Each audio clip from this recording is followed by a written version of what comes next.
The Tinder-like economy is just truly broken, and I don't think we can ever really visualize it with just words. So what I've done is scour the internet looking for all the pieces of data to build a picture that I don't think Tinder wants you to see. So come on this journey with me and I will break down exactly where Tinder is so corrupt and why it's causing you so much pain. And the way that I'm going to do that is I'm going to take you to one of my favorite places. And that is Google Sheets, because I am still a true geek at heart. And we're going to go across the internet, and I've picked out some pieces of data to build together a picture that I don't think Tinder wants you to see. And I'll show you where I'm finding the data so you don't think I'm just plucking it out of thin air like a lot of people do. And we're going to work down to the bottom and find how many likes does the bottom 50% of men get on Tinder. And trust me, it ain't pretty. So to kick things off, the first bit of data we're going to go find is the gender split on Tinder. And most people incorrectly assume that on Tinder, it's probably representative of real life. There's probably around 50% men, 50% women. And if you think that, you're a little bit wrong. So let's head over to Statista to kick things off. And we have got 75.8% of the active monthly Tinder users being male, compared to only 24.2% being female. That is a big split already. So let's throw that in here. We've got our 75.8% male and 24.2% female. And you've got my nice pretty graphic that I worked on earlier, which, yeah, as I said, big geek. And what that shows is there are 3 times as many men as women on Tinder. So this is already going to start to cause this problem, that our supply and demand is just so skewed from the off. And actually, picture that. If you walked into a bar and you saw 3 times as many men as you did women, that would be incredibly noticeable. And this is one of the things that Tinder does really well. It hides your competition, that when you're swiping, you don't get to see all the other guys that you're competing with. You just see the opposite sex. You just see all the women, and they create this illusion of female abundance, which helps for them from a customer retention perspective and a marketing perspective, but it makes you feel a lot worse, because it's one thing walking into a packed out bar full of guys and maybe not getting a girl.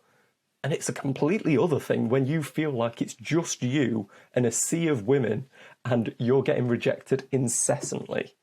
And that is one of Tinder's big tricks to keep you engaged. They hide your competition.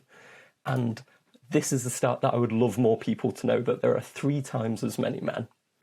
The next bit of data we need is the swipe ratio. So we want to look into the behaviour of these men and women on the dating apps. So specifically, how many times are men swiping right versus swiping left? And to do that, I believe I've got a nice little chart that I've found across here of the median daily swipes by gender.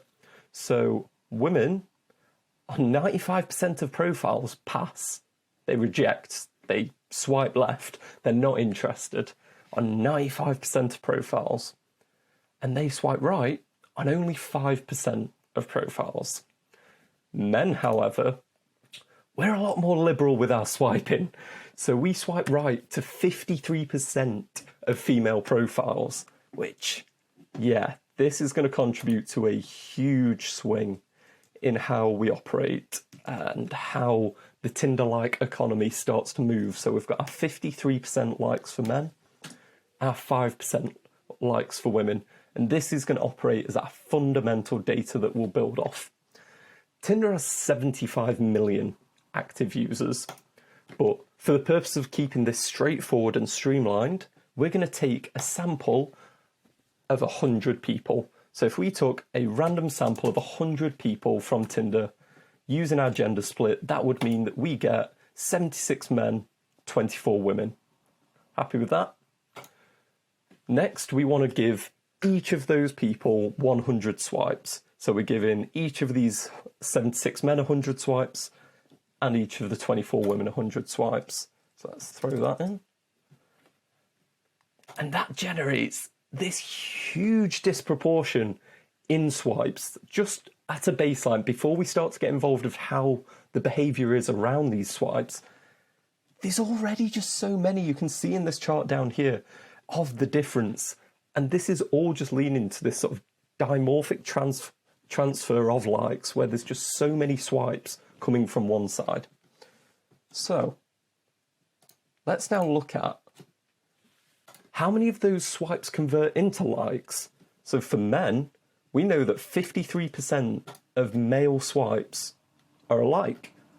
So now we can simply times our 7,600 swipes by our like conversion ratio, and we find that 100 men with 76 men with 100 likes, 100 swipes.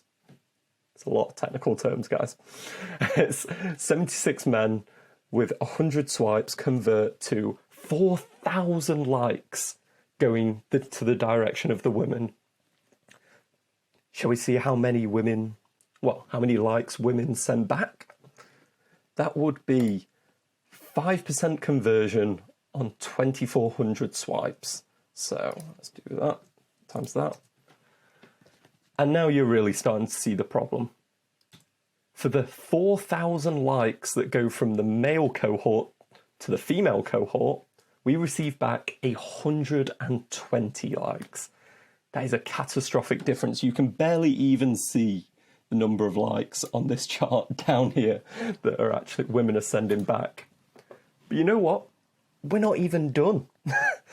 How do you think those likes are getting distributed amongst men? Do you think it's even? Do you think it's a nice even split? And each of our 76 men, they're just getting around 1.5 likes each? No. Now let's have a look at how the split is of the distribution of likes. Where do they go to? Where do you think they're going? Do you think men are being overrepresented at the top? Because you would be right. And I want to go full disclosure here. Tinder do not disclose their distribution of likes. And I'm not surprised. Why? Because nobody would want to see that. That would be a catastrophic figure. So this is one that I've found from a website. This reflects the distribution of likes on Hinge. And from my own personal experience when I was using Hinge, that one is an app with a bit better parity. So these stats are going to be better than the Tinder ones, but for complete transparency, Tinder will never disclose the distribution of likes on their platform, but we have got it for Hinge. So I'm going to steal that, knowing that it is way more inefficient on Tinder than it is Hinge.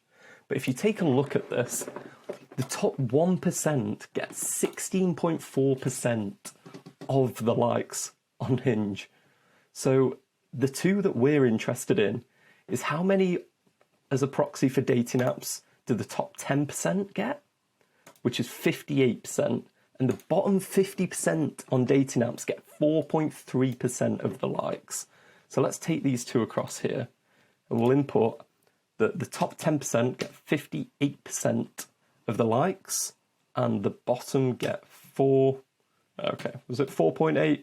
Help me out here. 4.3. 4.3% of the likes. So now all we have to simply do is distribute our 120 likes that women were sending over, and we can instantly see that 58% of them are going to the top 10% of men, with the bottom 50% fighting over these remaining 4.3% of matches.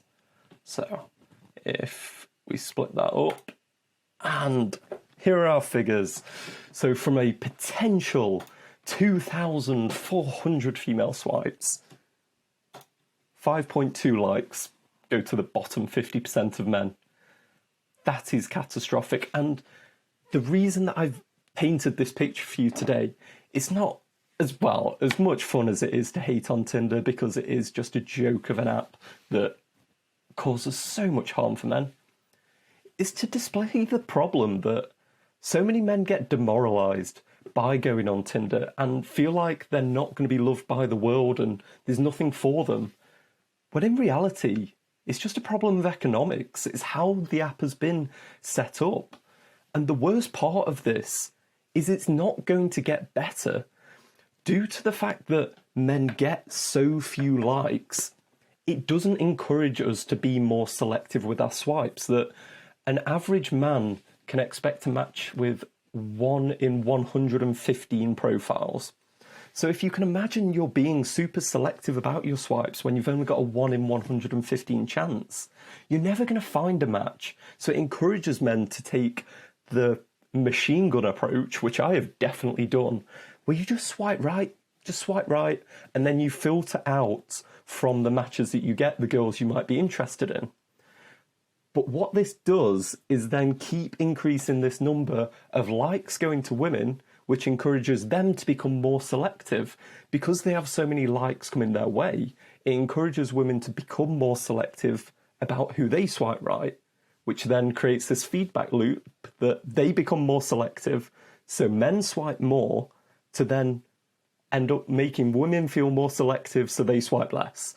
And it is just going to feedback on itself and get worse and worse and worse. And that is just the state of the Tinder economy. And that is why I'm hoping, following this video through, you'll be able to understand why I quit Tinder a year ago, that I will never use it again, because I just understand the marketplace that we're operating. It's such an uphill battle. I've got so many gripes with Tinder, and if you'd like to check it out, we've done a full breakdown across a in-depth video that we put up on our channel recently, and I think it's one of the best breakdowns on the internet. I really hope you can check it out and move away from being all of the guys that constantly use this app and waste their time. It's an inefficient use when you could be doing so much more. So don't get demoralized by the data on Tinder. Understand that you are playing a rigged game, and that if you can find a way out, there's more for you in the world.